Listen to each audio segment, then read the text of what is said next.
नमस्कार, मैं हूं संदर सिंह और आप देख रहे हैं तेज भारत नेटवर्क, जहां हम लाते हैं ताजा और महत्वपूर्ण खबर। चलिए बढ़ते हैं आज के कुछ खास खबरों। विधान परिषद में गूंजे तीखे सवाल, सुनील प्रभु का सरकार पर सीधा प्रहार। महाराष्ट्र विधान परिषद की कार्रवाई के दौरान शिवसेना उद्धव बाला साहेब ठाकरे के वरिष्ठ नेता एवं विधायक सुनील प्रभु ने सरकार को विभिन्न जनहित मुद्दों पर घेरा। उन्होंने प्रशासनिक पारदर्शिता, निर्णय प्रक्रिया और जवाबदेही से जुड़े विषयों पर विस्तार से अपनी बात रखी। प्रभु ने कहा कि लोकतांत्रिक व्यवस्था में सरकार की जिम्मेदारी है कि वह जनता से जुड़े हर प्रश्न का स्पष्ट और समयबद्ध उत्तर दे। उन्होंने संबंधित विभागों की कार्यशैली पर सवाल उठाते हुए निष्पक्ष जांच और पारदर्शी प्रक्रिया की आवश्यकता बताई।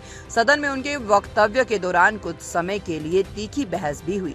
सरकार की ओर से इन मुद्दों पर विस्तृत जवाब देने का आश्वासन दिया गया। त्यांनाही बोलवा आणि मला असं वाटतं हा विषय जो आहे हा कायमस्वरूपी त्या भागातील नागरिकांच्या हितासाठी सोडवा अशी माझी आपल्याला विनंती आहे। तिसरा विषय अध्यक्ष महोदय या ठिकाणी आहे तो अत्यंत गंभीर आहे। काय आहे की राज्यातील शिधावाटप कार्यालयात धान्याचा लाभार्थींना पुरवठा हा केला जातो आणि भुजबळ साहेब राज्यातील लाभार्थींना धान्याचा पुरवठा केला जातो आणि काही ठिकाणी असं लक्षात आलंय की हा पुरवठा करणारा तुमचा जो सप्लायर आहे तो कोण आहे तो आपण शोधा, कारण आपल्याकडे यंत्रणा आहे। हा सप्लायर तो माल उचलतो, शिधावाटप दुकानात घेऊन जातो। जर आपली मागणी 100 पोत्याची असेल तर आपल्याला 20च पोती दिली जातात, 100 पोती लिहून घेतली जातात आणि त्यावेळी तिकडे असला कॅमेरा किंवा जी सिस्टीम आहे ती बंद केली जाते आणि ती जी पोती आहे ती पोती एका ठिकाणी डंप केली जातात आणि ही सगळा तांदूळ गुजरातला जातो। गुजरातमध्ये एक फॅक्टरी आहे, त्या फॅक्टरीत हा तांदूळ चढ्या भावाने विकला जातो, त्याच्यावरती त्याचे तुकडे केले जातात त्या तांदळाचे, त्याच्यावरती पॉलिशिंग केलं जातं, वेगळ्या पॅकेटमध्ये भरलं जातं आणि तो तांदूळ पुन्हा एक्सपोर्ट केला जातो। हे फार मोठं रॅकेट आहे, हे फार मोठं रॅकेट आहे आणि त्यामुळे माझी विनंती अशी आहे भुजबळ साहेब की सर्वसामान्य माणसांसाठी धान्याचा लाभार्थी म्हणून जो आपण तांदूळ त्यांना देतो गरिबांसाठी, तो त्यांच्या मुखाला लागत नाहीत।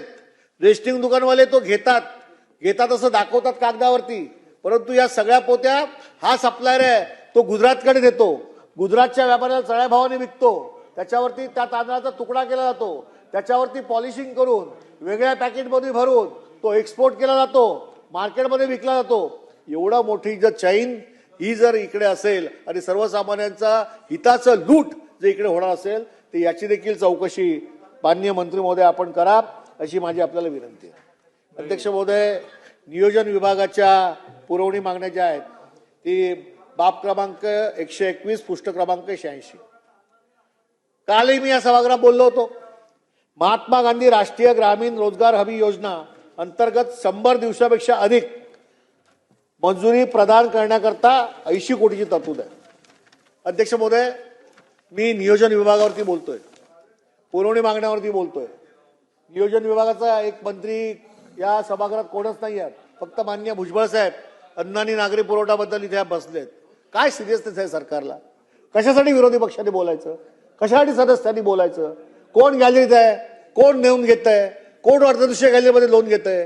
का आमचा वेळ जात नाही म्हणून आम्ही विधानसभेमध्ये येतो, करोडो रुपये आपण सरकार खर्च करतं, या ठिकाणी आम्ही चर्चा करतो, आमच्या मतदारसंघातले पोटतिडकीने महाराष्ट्रातले प्रश्न मांडतो। आज असं जर सभागृह चालणार असेल तर मी बसतो बोलून घ्या।